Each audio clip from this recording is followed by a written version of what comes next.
Praise the lord. హల్లెలూయా. మంచిది, కలిసి దేవుని ఆరాధించడం గొప్ప భాగ్యం.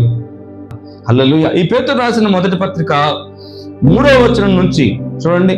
3వ వచనం నుంచి మీ బైబిల్లో ఉన్న వాళ్ళు జాగ్రత్తగా చదవండి. ఒకసారి చదువుకుంటూ వెళ్దాం. మన ప్రభు అయిన యేసుక్రీస్తు తండ్రి అయిన దేవుడు స్తుతింపబడును గాక. బైబిల్ మీద చేయబెట్టి జాగ్రత్త చదవండి. పెన్ను ఉన్న వాళ్ళు పెన్ను పెట్టుకోండి. అవసరమైన దగ్గర ఒక మాట చెప్తాను, దాని చుట్టూ గీత పెట్టండి. జేబులో పెన్నుందా?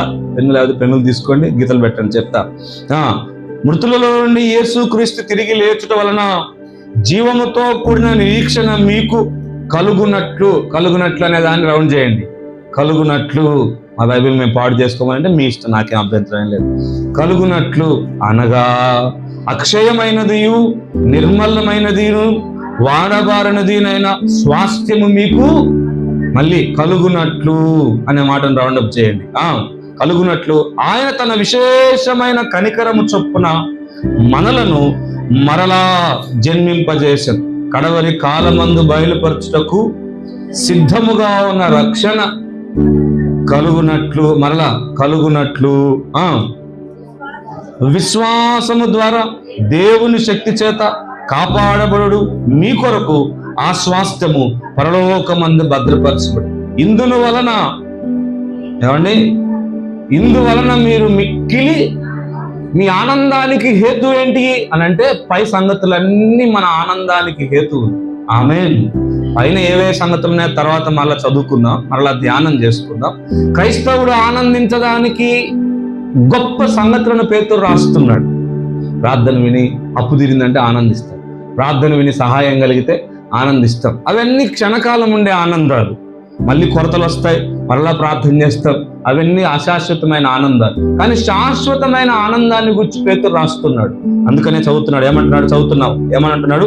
ఇందువలన మీరు ఆనందించుచున్నారు కానీ అవసరమును బట్టి నానా విధములైన శోధనల చేత ప్రస్తుతం కొంచెము కాలం మీకు దుఃఖము కలుగుచున్నది. నశించుకోవు సువర్ణము అగ్ని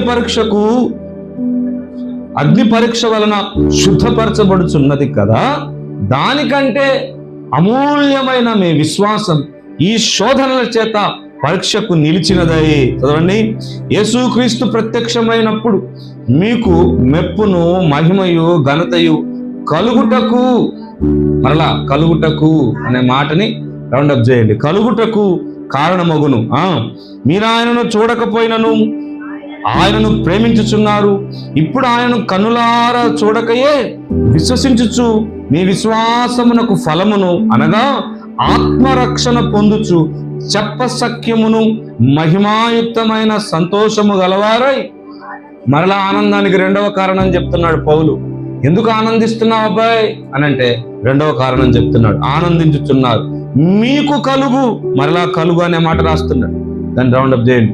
మీకు కలుగు ఆ కృపను గూర్చి ప్రవచించిన ప్రవక్తలు ఈ రక్షణను గూర్చి పరిశీలించుచు తమ యందున్న క్రీస్తు ఆత్మ క్రీస్తు విషయమైన శ్రమలను గూర్చి వాటి తరువాత కలగబోవు మరలా రౌండ్ చేయండి. కలగబోవు, కలుగునట్లు, కలుగునవు అనే మాటలు మనం చదువుకున్నాం.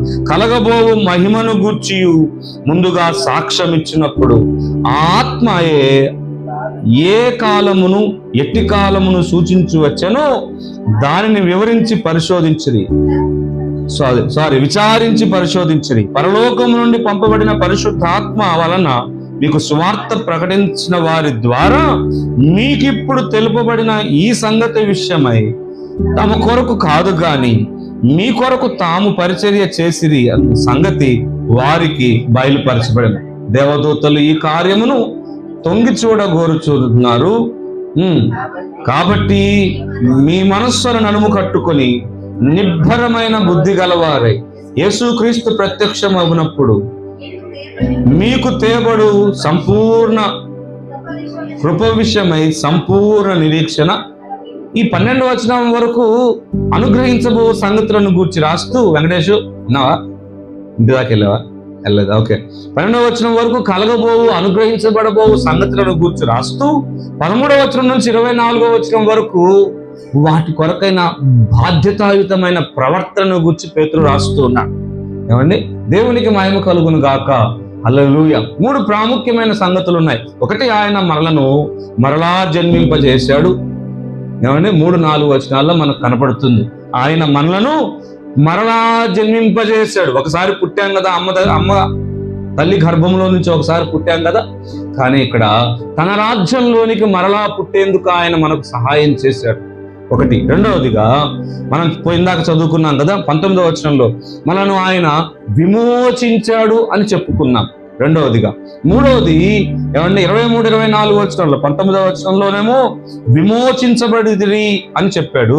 అలాగే 22-23 వచనాలు ఆ సంయుక్తంగా ఉన్న ఆ మాటలలో శాశ్వతమగు జీవము గల దేవుని వాక్యము మూలముగా అక్షయ బీజము నుండి పుట్టింపబడిన వారము.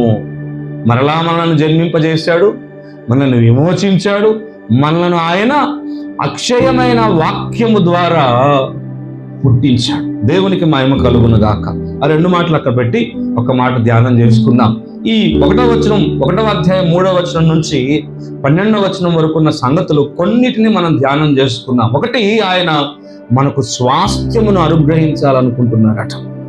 ఒక గొప్పనైన స్వాస్థ్యము, సిద్ధపరిచిన ఒక స్వాస్థ్యాన్ని దేవుడు మనకు ఇవ్వాలని చూస్తున్నాడు, అనుగ్రహించాలనుకుంటున్నాడు. దేవునికి మహిమ కలుగును గాక.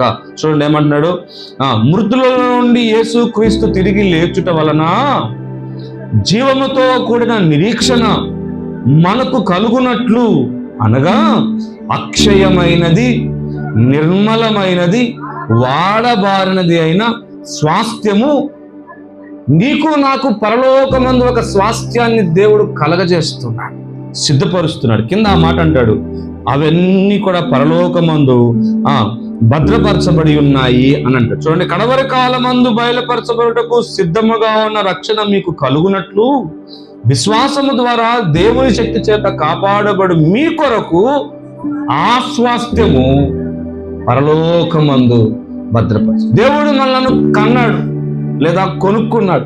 దేవుని పిల్లలు మనమంతా. దేవునికి మహిమ కలుగును గాక. అయితే మన కొరకు ఒక స్వాస్థ్యాన్ని పరలోకమందు ఆయన సిద్ధపరుస్తున్నాడు. తల్లిదండ్రులు ఈ భూమి మీద ఆస్తి ఇవ్వకపోవచ్చేమో, కానీ ప్రభు మాత్రం పరలోకమందు తన పిల్లలందరికీ స్వాస్థ్యాన్ని ఇస్తాడు. ఆమేన్. ఎలాంటి స్వాస్థ్యం అట? అది అక్షయమైనది. హలో, దేవుడు మనకి ఇవ్వబోయే స్వాస్థ్యం ఎలాంటిది? అక్షయమైనది, నిర్మలమైనది, వాడబారదు, ఎప్పటికీ వాడిపోదు. ఓకే, ఎప్పటికీ వాడిపోదు. అక్షయమైనది, అది ఎప్పటికీ కూడా క్షయము కాదు, ఇక పాడైపోదు. క్షయమైనది అంటే పాడైపోయేది. వస్తువుని బయటపడేసామనుకోండి, ఎండలో పాడైపోద్ది, హార్డ్ అయిపోద్ది, విరిగిపోతుంది, ముక్కలైపోతుంది, కొంతకాలానికి చెత్తలో భూమిలో కలిసిపోయి డస్ట్ అయిపోతుంది. అయ్యో, ఏది వస్తువు అని చూసేంతగా వీలు లేనంతగా మమేకమైపోతుంది భూమిలో కొన్ని వస్తువులు మాత్రం భూమిలో కరిగిపోవు. ప్లాస్టిక్ ఉదాహరణకి తక్కువ క్వాలిటీ ఉండే ప్లాస్టిక్ అలాగే ఎప్పటికీ ఉండిపోతూ ఉంటుంది, కరిగిపోదు, పాడైపోతుంది. కానీ ఇక్కడ బైబిల్ ఏం చెప్తుందంటే, పరలోకమందు దేవుడు సిద్ధపరుచుతున్న స్వాస్థ్యం, దేవునికి మహిమ కలుగును గాక. ఎలాంటిదట? అక్షయమైనది, నిర్మలమైనది, వాడబారని స్వాస్థ్యాన్ని దేవుడు మనకు కలుగజేస్తున్నాడు. దేవునికి మహిమ కలుగును గాక. చూడండి, జీవముతో కూడిన నిరీక్షణ. యేసుక్రీస్తు చనిపోయి తిరిగి లేవడం వలన మనకు ఏం దొరికిందనంటే, ఆ జీవముతో కూడిన నిరీక్షణ మనకు కలిగింది. ఏంటిదా నిరీక్షణ? నేను నిత్యత్వానికి వెళితే నాకు అక్షయమైన, వాడబారని, నిర్మలమైన స్వాస్థ్యం నా కొరకు దేవుడు సిద్ధపరుస్తున్నాడు, దానిని భద్రపరుస్తూ ఉన్నాడు. చదువుకుందాం ఒకసారి. చూడండి ఏమంటున్నాడు, నిర్మలమైనది, వాడబారినదినైనా స్వాస్థ్యము మనకు కలుగునట్లు ఆయన తన విశేషమైన కనికరము చొప్పున మనలను మరలా జన్మింపజేశాడు. దేవునికి మహిమ కలుగును గాక. ఎందుకు మరలా జన్మించాం?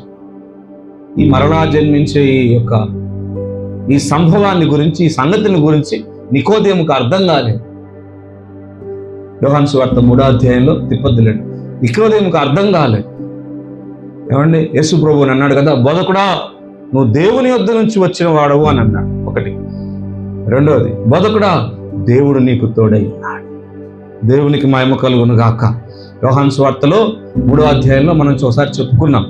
పైనుండి, ఫ్రమ్ అబోవ్, పైనుండి పొందటం, పైనుండి తిరిగి జన్మించటం, పైనుండి దిగి వచ్చిన వాడు, పరలోక సంగతులను మనకు బోధించేవాడు అని యోహాను సువార్త 3వ అధ్యాయాన్ని మనం ధ్యానం చేసుకున్నాం. ఎంతమందికి గుర్తుందో నాకు తెలియదు, కానీ మీకు శ్రేష్టమైన సంగతులు అందులో ధ్యానం చేసుకున్నాం. అక్కడ అంటాడు కదా నికోదేము, పై నుండి నువ్వు పంపించబడ్డావు, దేవుని యొద్ద నుంచి నువ్వు పంపించబడ్డావు, రెండవది దేవుడు నీకు చెప్పండి తోడై ఉన్నాడు అని అంటాడు. వెంటనే యేసు ప్రభువు అంటాడు కదా, ఒకడు కొత్తగా జన్మించకపోతే దేవుని రాజ్యాన్ని చూడలేడు అన్నాడు. వెంటనే నికోదేము అంటాడు, 70 ఏళ్ళు వచ్చే ముసలోడు, నేను అమ్మ కడుపులోకి వెళ్ళి ఎలా పుడతానయ్యా అని అంటాడు. వెంటనే యేసు ప్రభువు అంటాడు కదా, ఒకడు నీటి మూలంగాను ఆత్మ మూలంగా, నీటి మూలంగా నీళ్ళలో దిగి ముంచటి బాప్తిస్మం పొందడం ద్వారాను, ఆత్మ మనలోనికి వచ్చి నూతన స్వభావాన్ని కలుగజేయడం ద్వారా జన్మించకపోతే గనక దేవుని రాజ్యాన్ని చూడలేడు. రక్షించబడని మీతో చెప్తున్నా, బాప్తిస్మం పొందని పిల్లలను హెచ్చరిస్తున్నా, ఏమనంటే నువ్వు క్రొత్తగా జన్మించకపోతే దేవుని రాజ్యాన్ని చూడలేవు. ఈ క్షణం నువ్వు చనిపోయావు అనుకో, ఒకవేళ నీ అడ్రస్ ఏంటో తెలుసా? నాకు మేమేం చచ్చిపోతామండి అని అంటే, ఒక్కసారి కళ్ళు తెరిచి చూస్తే ఎంతోమంది కుర్రోళ్ళు చచ్చిపోతున్నారు రోజు. మరణం ఎవ్వరికి ఎప్పటికీ గ్యారెంటీ లేదు. ఎవరైనా ఉందా? పోతూ పోతూ ఉంటే వెనక నుంచి వచ్చి బుద్ధి చంపేసేవాళ్ళు కూడా. అదండి, 2 భార్యాభర్తలు కూర్చొని బాల్కనీలో మాట్లాడుకుంటున్నారు. మన మధ్య జరిగిన సంఘటన. చక్కగా వాళ్ళ బాల్కనీలో వాళ్ళు ఛాయ్ తాక్కుంటూ కూర్చున్నారు. అమాంతం పైన ఆ సీలింగ్ కూడా వాళ్ళ మీద పడి ఇద్దరు అక్కడే చచ్చిపోయారు. అప్పటిదాకా డ్యూటీకి వెళ్ళి అలసిపోయి వచ్చి కూర్చొని కాఫీ తాక్కుని ముచ్చట్లు మాట్లాడుకుంటా ఉంటే అమాంతం అలాగే సీలింగ్ ఉడిపోయి కింద ఇద్దరు అక్కడే చనిపోయారు. ఎవరు వస్తారు పిల్లలు? ఎంత భవిష్యత్తు ఉందో, ఎంతో చదివించుకున్నారు తల్లిదండ్రులు, వివాహం చేశారు, ఎంతో భవిష్యత్తును ఊహించుకున్నారు, ఎంతో భవిష్యత్తుని గురించి కలలు కన్నారు. కానీ వారి ఊహలు, వారి యొక్క ఆలోచనలు, వారి కలలన్నీ మరణం ఒక క్షణంలో లేకుండా అంతం చేసేసింది.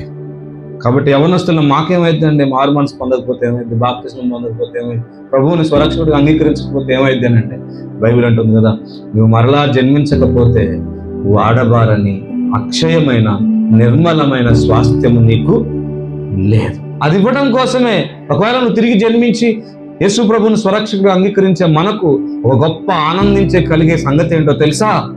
నీకోసం నా కోసం నిత్యత్వంలో నిర్మలమైన వాడబారని అక్షయమైన స్వాస్థ్యం మన కొరకు దేవుడు చెప్పండి సిద్ధపరుస్తున్నాడు. దేవునికి మహిమ కలుగును గాక. అందుకని అంటున్నాడు, ఇందును గూర్చే ఆయన మిమ్ములను తన విశేషమైన కనికరము చొప్పున మరలా జన్మింపజేశాడు. చదవండి తర్వాత, కడవరి కాలమందు బయలుపరచబడుటకు సిద్ధముగా ఉన్న రక్షణ మీకు కలుగునట్లు విశ్వాసము ద్వారా దేవుని శక్తి చేత కాపాడబడు మీ కొరకు ఆ స్వాస్థ్యము సిద్ధం చేయడం మాత్రమే కాదు, దేవుడు ఏం చేశాడంట?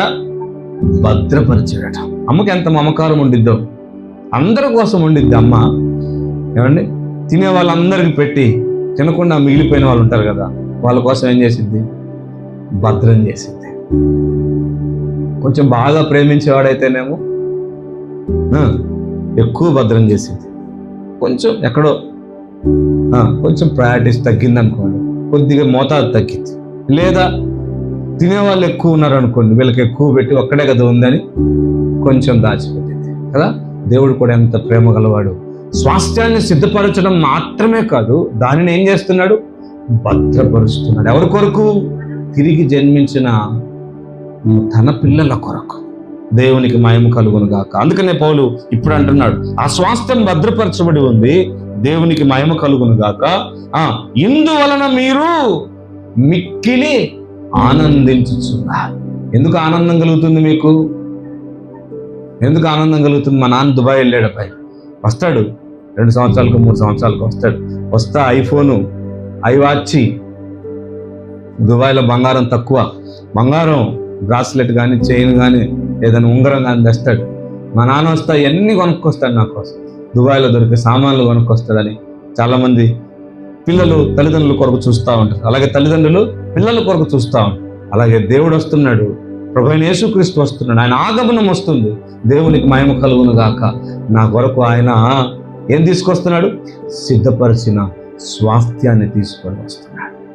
అక్షయమైన నిర్మలమైన వాడబారని స్వాస్థ్యం ఒకటి నాకు ఉంది. దాన్ని ఆయన భద్రపరుస్తున్నాడు, సిద్ధపరుస్తున్నాడు.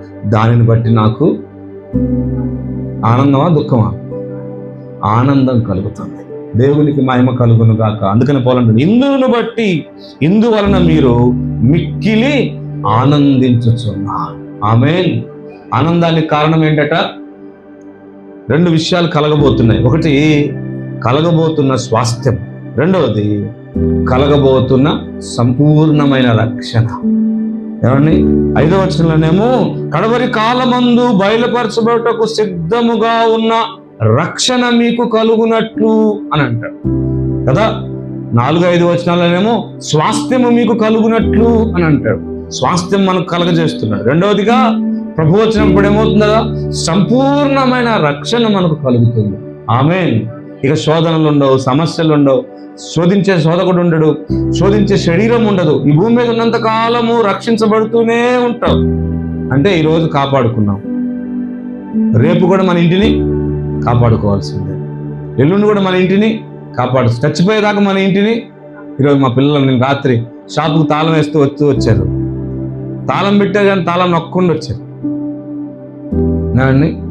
నొక్కామన్న ఆలోచనతో నొక్కకుండా వచ్చేసారు. పొద్దున్నే కొంతమంది ఫోన్లు చేస్తా ఉన్నారు, నువ్వు షాపుకు తాళం వేయలేదు, నువ్వు షాపుకు తాళం వేయలేదని. దేవుని స్తోత్రం, హల్లెలూయా. ఎవరు చూడలేదు కాబట్టి ఎవరైనా చూస్తుంటే లోపల పెట్టిపోయి కాఫీలు, బెల్లం టీలు, బాదాం టీలు తాగేవాళ్ళు తాగడం మాత్రమే కాదు, పోయేవాళ్ళు ఎత్తుకొని పోయేవాళ్ళు. బూస్ట్ ప్యాకెట్లు, హార్లిక్స్ ప్యాకెట్లు, బెల్లం ప్యాకెట్లు అన్నీ ఎత్తుకొని, టీ పొడులు అన్నీ ఎత్తుకొని పోయేవారు. ఏం ఎత్తుకొని పోయారు? ఏం మిగిలే వెళ్తే కానీ చూసిద్ది సాయంత్రం పూట వెళ్తే కానీ. భద్రపరచుకుంటూ ఉంటాం. ఈరోజు భద్రపరిచాము, రేపు కూడా తాళం వేయాలి లేదా టీ షాప్కి. ఈ భూమి మీద ఉన్నంత కాలం రక్షణను కాపాడుకుంటూనే ఉంటున్నాం. అయితే ప్రభువు వచ్చినప్పుడు ఇక రక్షణను కాపాడుకోవాల్సిన అవసరమే లేదు. ఎందుకు?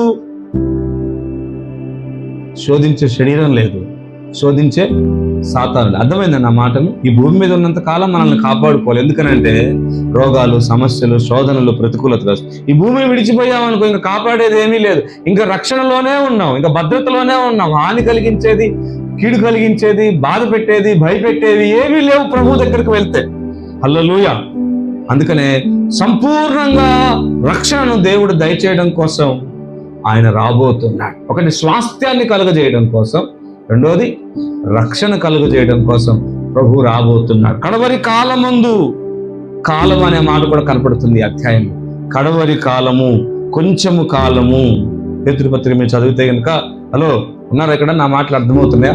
కడవరి కాలము, కొంచెము కాలము అని పేతురు మనతో అందరితో మాట్లాడుతుంటాడు. ఇప్పుడు ఏమంటున్నాడు? ఇందువలన మీరు, చదవండి అన్నమాట, మిక్కిలి ఆనందించుచున్నారు, కానీ అవసరమును బట్టి నానా విధములైన శోధనల చేత ప్రస్తుతము మీరు కొంచెము కాలము మీకు దుఃఖము నశించిపోవచ్చున్న సువర్ణము అగ్ని పరీక్ష వలన శుద్ధపరచబడుచున్నది కదా, దానికంటే అమూల్యమైన విశ్వాసం ఈ శోధనల చేత పరీక్షకు నిలిచినదై యేసుక్రీస్తు ప్రత్యక్షమగునప్పుడు మీకు మెప్పుయు, మహిమయు, ఘనతయు కలుగుటకు. ఒకటోది స్వాస్థ్యాన్ని కలుగజేస్తున్నాడు, రెండవది రక్షణ కలుగజేస్తున్నాడు, మూడవది ఆనందం కలుగుతా ఉంది మనకి, నాలుగవదిగా ఏమండి శోధనలు, దుఃఖాలు కలుగుతూ ఉన్నాయి. ఎంతకాలం అంటే అవి? ఎంతకాలం అంటే అండి? కొంచెము కాలము అని అంట. ఎందుకు దుఃఖాన్ని కావాలి? ఎందుకు శోధనలు కలుగుతున్నాయట? మీ విశ్వాసము పరీక్షించబడినదై. చెప్పండి, పరీక్ష లేదనుకోండి, శోధనలు లేవనుకోండి, విశ్వాసం ఉందో లేదో ఎలా తెలిసింది? విశ్వాసం స్థిరపరచబడతామో లేదో ఎలా తెలుస్తుంది? ప్రతికూలతలను ఎదుర్కొంటామో లేదో మనకు ఎలా తెలుస్తుంది? ఆయా సమస్యలు, ఆయా ప్రతికూలతలు, ఆయా పరిస్థితులు మనకు ఎందుకు వస్తాయి? ఎంతగా దేవుణ్ణి నమ్మగలుగుతున్నామో, ఎంతగా మనం ఆధారపడగలుగుతున్నాము, ఎంతగా ఈ శోధనలు తట్టుకోగలుగుతామో, ఎంతగా దేవుని కొరకు ప్రయాసపడగలుగుతామో అని దేవుడు దాన్ని పరీక్షిస్తాడు. బంగారం ఎంత పుటమి వేయబడితే అంత మేలిమైనదిగా, అంత ప్రకాశవంతంగా చేయబడుతుంది. అందుకని పేతురు ఏమంటున్నాడు? అంతకంటే గొప్పదైన విశ్వాసం. ఏ విశ్వాసం అంటే అది? ఏమండి? అమూల్యమైన విశ్వాసం. దేవునికి మహిమ కలుగును గాక. మూల్యము కట్టలేనిది మన విశ్వాసం. దేవునికి స్తోత్రం. ఇక్కడ అంటున్నాడు, ఆ మాట చదవండి, చూడండి, చదువుకొని మనం ముగించుకుందాం. ఏమండి? నశించిపోవచ్చున్న సువర్ణము అగ్ని పరీక్షకు కదా, దానికంటే అమూల్యమైన మీ విశ్వాసము ఈ శోధనల చేత పరీక్షకు నిలిచినదై. శోధనలన్నీ దాన్ని పరీక్షించడం చేత పరీక్షకు అదేమవుతుంది? నిలుస్తుందా లేదా, మన విశ్వాసం నిలుస్తుందా లేదా అని అనేకమైన శోధనలు మన మీదకి వస్తాయి. ఈ అమ్మాయి మాటలో తప్పిపోద్దా లేదా అని కొన్ని శోధనలు వస్తాయి. ఈ అమ్మాయి ఆశలో తప్పిపోద్దా లేదా అని కొన్ని శోధనలు వస్తాయి. ఈ ధన విషయంలో ఇతను తప్పిపోతాడా లేదా అని కొన్ని శోధనలు వస్తాయి. ఏమండి? మందిరానికి సరిగ్గా వస్తామా లేదా అని కొన్ని శోధనలు వస్తాయి. సరిగ్గా మందిరానికి వెళ్ళిన రోజే పనులు ఉంటాయి. శోధనలు అప్పుడే వస్తాయి, కానీ చాలా తెలివిగా చక్కగా తప్పుకొని వచ్చే ప్రయత్నాన్ని మనం చేసేవాళ్ళం కావాలి. దేవునికి మహిమ కలుగును గాక. హల్లెలూయా. ఏమంటే కలుగుచున్న దుఃఖము కదా, కొంచెము కాలము మీకు దుఃఖము కలుగుచున్న. దేనిని బట్టట? కొన్ని శోధనలు బట్టి. దేని కొరకు? ఈ స్వాస్థ్యాన్ని మనకు అనుగ్రహించటం కోసం, ఈ స్వాస్థ్యాన్ని మనకు అనుగ్రహించటం కోసం, ఈ రక్షణను మనకు అనుగ్రహించటం కోసం మన విశ్వాసం పరీక్షించబడటం అవసరం. మన విశ్వాసం పరీక్షించబడటం అవసరం. ఇక్కడ ఈ అధ్యాయంలో విశ్వాసాన్ని గురించి పౌలు మాట్లాడతారు. పరీక్షించబడుతున్న విశ్వాసం, దాచబడుతున్న విశ్వాసం. కాబట్టి చదివితే కనుక విశ్వాసాన్ని గురించి పౌలు మాట్లాడుతూ ఉంటాడు. ఏమేంటిదంట?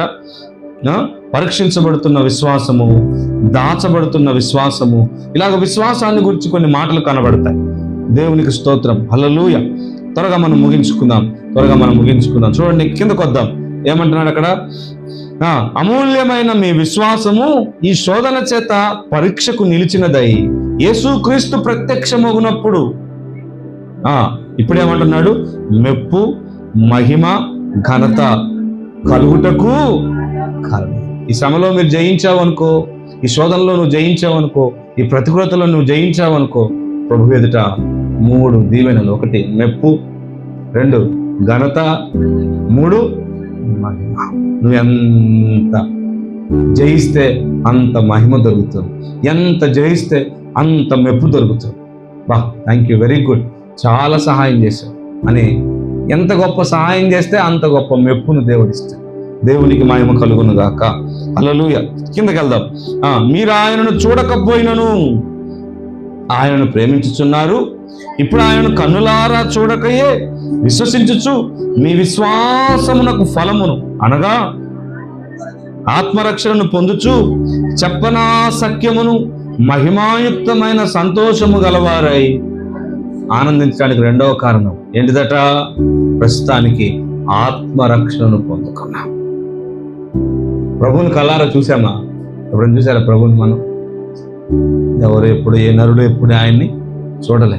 ఒకవేళ చూసినా ఏమంటాం కదా, ఎంతో ఏమనాలి, దేవుణ్ణి చూసిన బైబిల్లో మరి కొంతమంది చూశారు కదండి అని అంటే, దేవుడు తాను తన ప్రభావాన్ని, తన మహిమను తగ్గించుకొని వచ్చిన ఆయా సందర్భాలలో వాళ్ళు చూశారు. సంపూర్ణంగా మహిమలో ఉన్న దేవుణ్ణి ఎవరు తమ కళ్ళతో చూడలేదు. నిత్యత్వంలో మనం చూడబోతున్నాం.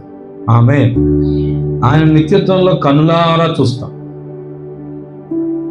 నిత్యత్వంలో ఆయనతో మనం జీవితకాలం ఉండబోతున్నాం. హల్లెలూయా. దేవునికి మహిమ కలుగును గాక. అందుకని ఇక్కడ పేతురు అంటున్నాడు, ఆనందించడానికి కారణం ఏంటంటే విశ్వాసము ద్వారా ఒక ఫలాన్ని అనుభవిస్తున్నాం. ఏంటిది ఆ ఫలం అంటే? ఆత్మరక్షణను మనం పొందుతున్నాం. దేవునికి మహిమ కలుగును గాక.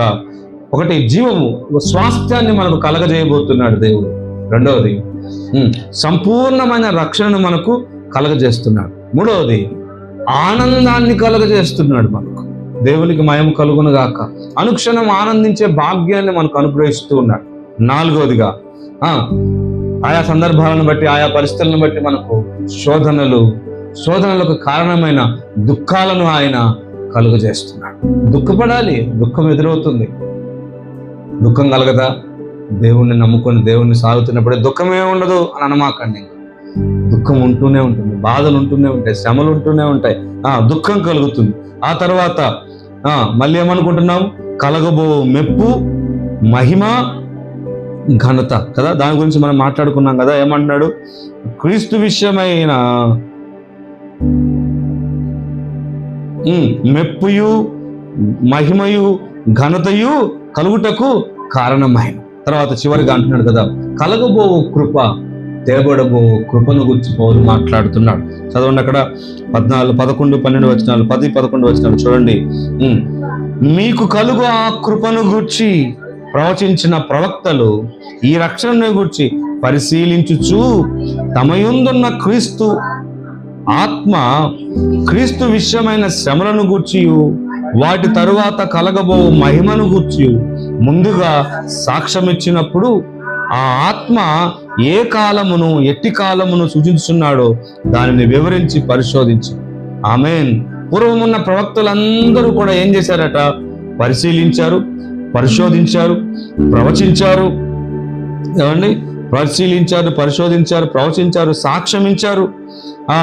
అలాగే వారు వాటన్నిటిని పూర్వమే చూచి మన కొరకు, వాటన్నిటి కొరకు మన కొరకు వారు పరిచర్య చేశారు అని అంటారు. సరే, ఇదంతా మనకు అర్థం కాదు, కానీ ఒక మాట చదువుకొని మనం ముగించుకుందాం. ఏమిటిదనంటే 13వ వచనంలో మనం చదువుకున్నాం కదా, కలగబోవు కృప. 10వ వచనంలో మీకు కలగబోవు ఆ కృపను గుర్చి కదా. అలాగే 13వ వచనంలో అంటాడు కదా, ఏమన్నాడు? యేసుక్రీస్తు ప్రత్యక్షమగునప్పుడు మీకు తేబడు కృప విషయమై, కృప విషయమై, కృప విషయమై. 2 విషయాలు ఇందులో ఈ అధ్యాయంలో మనకు కనబడతాయి. ఒకటేమో నిరీక్షణ, రెండవదేమో విశ్వాసం. విశ్వాసము, నిరీక్షణ, ఈ 2 చాలా ప్రాముఖ్యమైనవి. మన విశ్వాసమేమో పరీక్షించబడుతూ ఉంటుంది, మన నిరీక్షణ ఏమో ఏమండి సంపూర్ణంగా కొనసాగిస్తూ ఉండాలి. ఆమేన్. ఒకటి ఏంటిదట?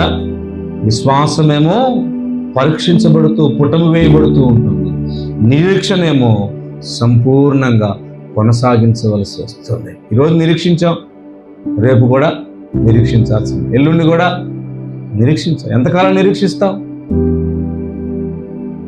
మన యొద్దకు తేబడేంత వరకు నిరీక్షిస్తాం. ఎబ్రీ పత్రికలో పేతురు అంటాడు, ఎబ్రీ పత్రికలో పౌలు అంటాడు కదా, విశ్వాసం అంటే ఏంటిదనట అంటే 11వ అధ్యాయంలో అంటాడు, అదృశ్యమైన వాటిని ఉన్నవనుటకును. చూడండి ఒకసారి, విశ్వాసం అంటే ఏంటిదట? నిరీక్షింపబడు వాటి యొక్క. ఎబ్రీ పత్రిక 11వ అధ్యాయము, 11వ అధ్యాయము ఒక మాట చదువుకొని మనం ముగించుకుందాం. 11వ అధ్యాయము, విశ్వాసం అనగా ఏంటిదట? నిరీక్షించబడు వాటి యొక్క నిజస్వరూపము, అదృశ్యమైనవి ఉన్నవి అనుటకు. నాలో ఉన్న విశ్వాసమే దానికి రుజువు. దేవుడు ఉన్నాడని రుజువు ఏంటిది? నా విశ్వాసం, నా నమ్మకమే. నమ్ముతున్నా, నా నమ్మకమే నా రుజువు. నీకు రాబోతున్నాయి, నీకు ఇవ్వబోతున్నాడు, నీకు అనుగ్రహించబోతున్నాడు. నువ్వు పాస్ అవుతావా? నేను పాస్ అవుతా, నా నిరీక్షణే నా నమ్మకం. నేను ఫస్ట్ క్లాస్లో పాస్ అవుతా, పాస్ అవ్వాలి పో అని నేను అన్నాను అనుకో, నా నిరీక్షణ నాకుంది భయ్, నేను పాస్ అవుతా. అదే నా నిరీక్షణ. నా నిరీక్షణ నన్ను ఏమండి సిగ్గుపరచదు, నా విశ్వాసం నన్ను సిగ్గుపరచదు.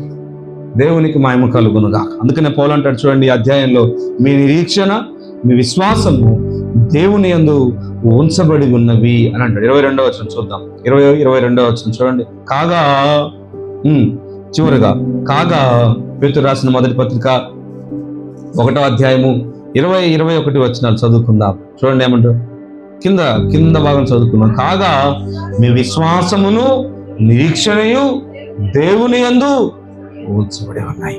చూడండి దేవుడు ఎంత గొప్పగా భద్రం చేస్తున్నాడు. ఇందాకేమంటాడు? ఆ స్వాస్థ్యము దేవుని చేత,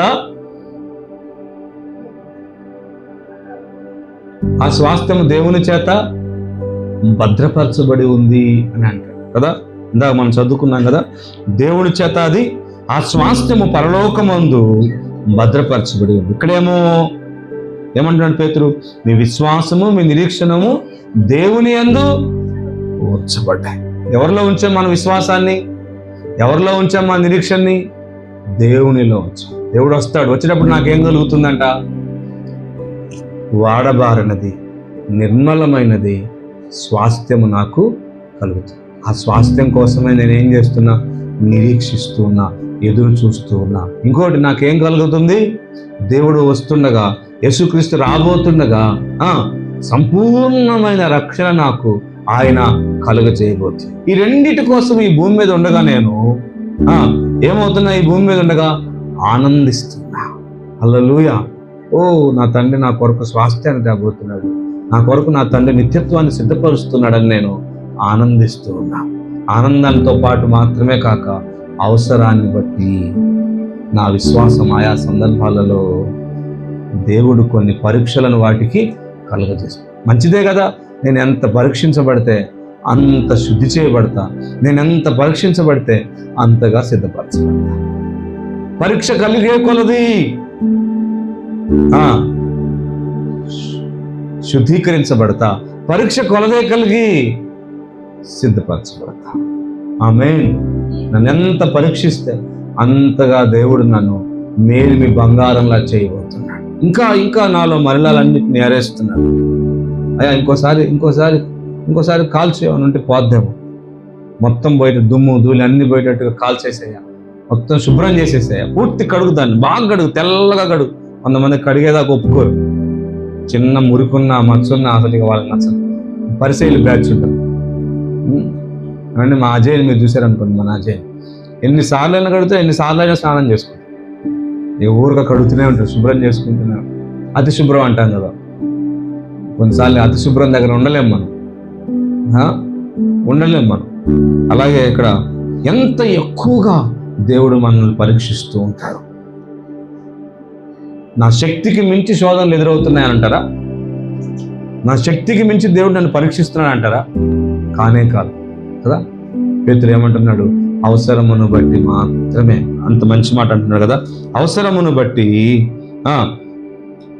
నానా విధములైన శోధనల చేత ప్రస్తుతము కొంచెము కాలం మీకు దుఃఖము కలుగుచున్నది. అయితే అమూల్యమైన మీ విశ్వాసం ఈ శోధన చేత పరీక్షకు నిలిస్తే ప్రభు ఎదుట మీకేం కలుగుతుంది? మెప్పు, మహిమ, ఘనత కలుగుతుంది. ఆమేన్. ఒక్కసారి విన్న వాక్యాన్ని ఒకసారి చెప్పుకుందాం. మీకు ఎంతవరకు అర్థమయ్యేలా చెప్పానో నాకు తెలియదు, కానీ మీకు ఎంతవరకు మీరు గ్రహించారో నాకు తెలియదు, కానీ కొంచెం కష్టతరమైన అంశాలు ఇవి. కొంచెం బాగా తరచి చదివితే తప్ప అర్థం కాని అంశాలు.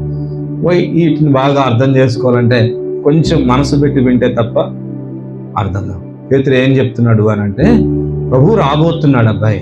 ప్రభు వచ్చేటప్పుడు స్వాస్థ్యాన్ని మనకు కలగజేస్తాడు. రెండోది, ప్రభు రాబోతున్నాడు అబ్బాయి. ప్రభు వస్తున్నాడు కనుక ఆయన సంపూర్ణమైన రక్షణ నీకు కలుగజేస్తాడు. ఆమేన్. ఈ సంపూర్ణమైన స్వాస్థ్యము, ఈ సంపూర్ణమైన రక్షణ నీకు ఉన్నాయి కదా, వీటిని బట్టి ఈ భూమి మీద నీవు ఆనందాన్ని కలుగజేస్తున్నాడు. దేవునికి స్తోత్రం. హల్లెలూయా. అబ్బాయి, ఈ ఆనంద సంతోషాలు అనుభవిస్తున్నావు కదా, ఈ సంపూర్ణమైన స్వాస్థ్యము, ఈ సంపూర్ణమైన రక్షణ అనుభవించేందుకు గాను నీ విశ్వాసానికి ఈ భూమి మీద ఉండగా కొంచెము కాలము కొన్ని శోధనల చేత దుఃఖాన్ని కలుగజేస్తున్నాడు. ఆమేన్. దేవునికి మహిమ కలుగును గాక. దుఃఖాన్ని కలుగజేస్తున్నాడు. అంత మాత్రమే కాదు, ప్రభు వచ్చేటప్పుడు స్వాస్థ్యము, రక్షణ మాత్రమే కాక ఈ శోధనలో నువ్వు నిలిచావు కదా, ఎదుర్కొన్నావు కదా, జయించావు కదా, మెప్పు, మహిమ, ఘనతను నీకు కలుగజేయబోతున్నాడు. యోసేపు గొప్ప శోధన వచ్చింది. శోధన అయిపోయిన తర్వాత గొప్ప మెప్పు, ఘనత, అధికారాన్ని కలుగజేశాడు. ఆమేన్. యోసేపును ఉత్తిగా తీసుకెళ్లి సింహాసనం మీద కూర్చోబెట్టుంటే ఏమయ్యేది? బహుశా అధికారం అంతా దుర్వినియోగం అయిపోయేది. కానీ దేవుడు ఎన్నో సమస్యలు గుండా తీసుకొని వెళ్ళాడు కనుక వ్యక్తిత్వం రూపొందించబడిన యోసేపును సింహాసనం మీద కూర్చోబెట్టిన తర్వాత దేశాలకు పోషకుడిగా దేవుడు చేశాడు. ఆమేన్. హల్లెలూయా. దేవునికి స్తోత్రం. ప్రార్థన చేసుకుందాం. అందరం లేచి నిలబడదాం, ప్రార్థన చేసుకుందాం. ప్రార్థన చేసుకుందాం. కళ్ళు మూసుకుందాం. పేతురు మనల్ని బలపరుస్తూ మన విశ్వాసాన్ని పురికొల్పాలని ప్రయత్నం చేస్తున్నాడు. సహోదరుడా, మరలా జన్మించావా నువ్వు? మరలా నిన్ను జన్మింపజేశాడు ప్రభు. ఎందుకో తెలుసా? ఒక నూతన జన్మానుభవాన్ని, పరిశుద్ధాత్మదేవుడు మనకు కలుగజేశాడు. నూతనంగా ప్రభు రాజ్యంలో జన్మించాం. ఎందుకో తెలుసా? అక్షయమైనది, నిర్మలమైనది, వాడబారనిదైన స్వాస్థ్యాన్ని దేవుడు నీకు పరలోకమందు సిద్ధపరుస్తున్నాడు. ప్రభు వచ్చాడనుకో, ఆ స్వాస్థ్యం నీకు అనుగ్రహించబడుతుంది. ప్రభు వచ్చినప్పుడు ఆ స్వాస్థ్యం మనకు అనుగ్రహించబడుతుంది. అంతవరకు ప్రభు వచ్చేంత వరకు కూడా దానిని ఆయన భద్రపరిచాడు. ఆయన దాన్ని భద్రం చేశాడు. దేవునికి స్తోత్రం. దేవుని పిల్లలుగా పుట్టిన మన కొరకు, దేవుని పిల్లలమైన మన కొరకు దేవుడు తన స్వాస్థ్యాన్ని సిద్ధపరుస్తూ ఉన్నాడు. భూమి మీద ఏం లేకపోవచ్చు, భూమి మీద ఏం సంపాదించుకోకపోవచ్చు, కానీ నిత్యత్వంలో మాత్రం దేవుడు మన కొరకు సిద్ధపరిచిన స్వాస్థ్యం మన స్వాధీనపరచబడబోతున్నాడు. ఆమేన్. అంత మాత్రమే కాదు, ప్రభు వచ్చినప్పుడు గొప్ప రక్షణ మనకు కలుగజేస్తున్నాడు. ఆ రక్షణ అనుగ్రహించేంత వరకు ఈ భూమి మీద ఆయన మనల్ని కాపాడుతాడు. ఆయన మనల్ని కాపాడుతూ ఉంటాడు. రక్షణ మీకు కలుగునట్లుగా విశ్వాసము ద్వారా దేవుని శక్తి చేత మనం కాపాడబడుతున్నాం. దేవునికి స్తోత్రం. కాపాడేవాడు మన ప్రభు, మనల్ని భద్రపరుస్తాడు. ఆయన రక్షణ మనకు కలుగజేయబోతున్నాడు. కనుక ప్రస్తుతం ఆనందిద్దాం. ఏమున్నా లేకపోయినా ప్రభువులో ఆనందాన్ని కలిగి ఉందాం. గొప్ప రక్షణ పొందాం కదా, చెప్పనాశక్యమైన మహిమాయుక్తమైన గొప్ప ఆనందాన్ని దేవుడు దయచేశాడు. రక్షణను బట్టి గొప్ప ఆనందం. సహోదరుడా, ఆయా సందర్భాల్లో, ఆయా పరిస్థితుల్లో శోధనలు కలుగుతున్నాయి, శ్రమలు కలుగుతున్నాయి, పరీక్షలు ఎదురవుతూ ఉన్నాయి.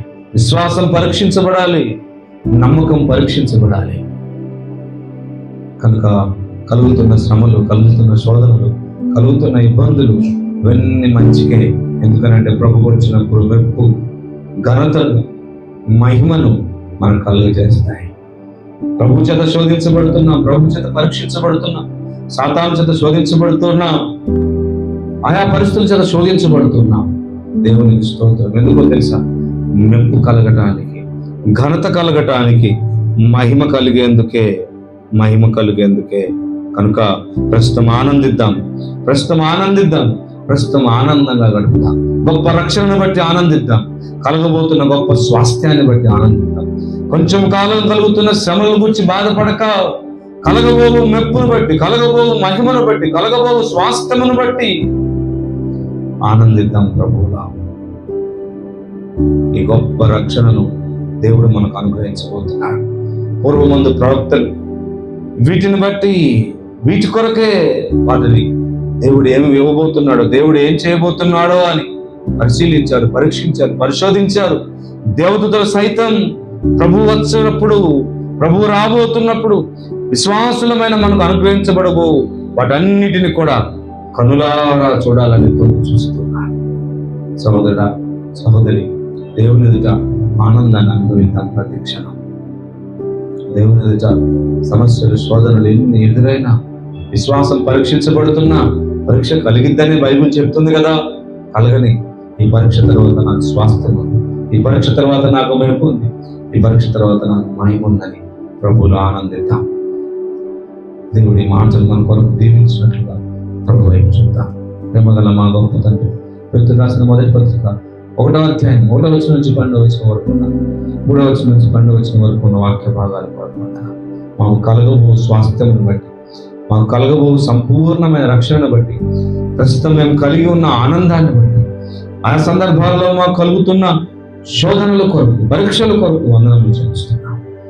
ప్రభువా, ఈ శోధనల్లో, పరీక్షల్లో మా విశ్వాసం నిలిచినప్పుడు, పరీక్షించబడినప్పుడు, అది రూపాంతరపరచబడినప్పుడు కలగబో మెప్పును బట్టి, మహిమను బట్టి, ఘనతను బట్టి వందనం చెల్లిస్తున్నాం. తండ్రి, నువ్వు రాబోతుండగా మాకు అనుగ్రహించబడబోతున్నా కృపను బట్టి వందనములు చెల్లిస్తున్నాం. మాకు అనుగ్రహించిన ఈ ఆశీర్వాదములన్నిటి కొరకు వందనములు చెల్లిస్తూ, కృపగల ప్రభువా, మా విశ్వాసం పరీక్షించబడుతున్నప్పుడు అది పరీక్షకు నిలిచిన దేవునినట్లుగా సహాయించు. మా విశ్వాసం, మా నిరీక్షణ నీ యందు భద్రపరచబడును గాక. సంపూర్ణముగా మా నిరీక్షణను మేము కొనసాగించుదుము గాక. అలాగే మా అందరికి సహాయించమని, కృప చూపించమని, నీ పిల్లలమైన మా పట్ల కృప చూపించమని యేసు నామములో ప్రార్థిస్తున్నాను. ఆమేన్.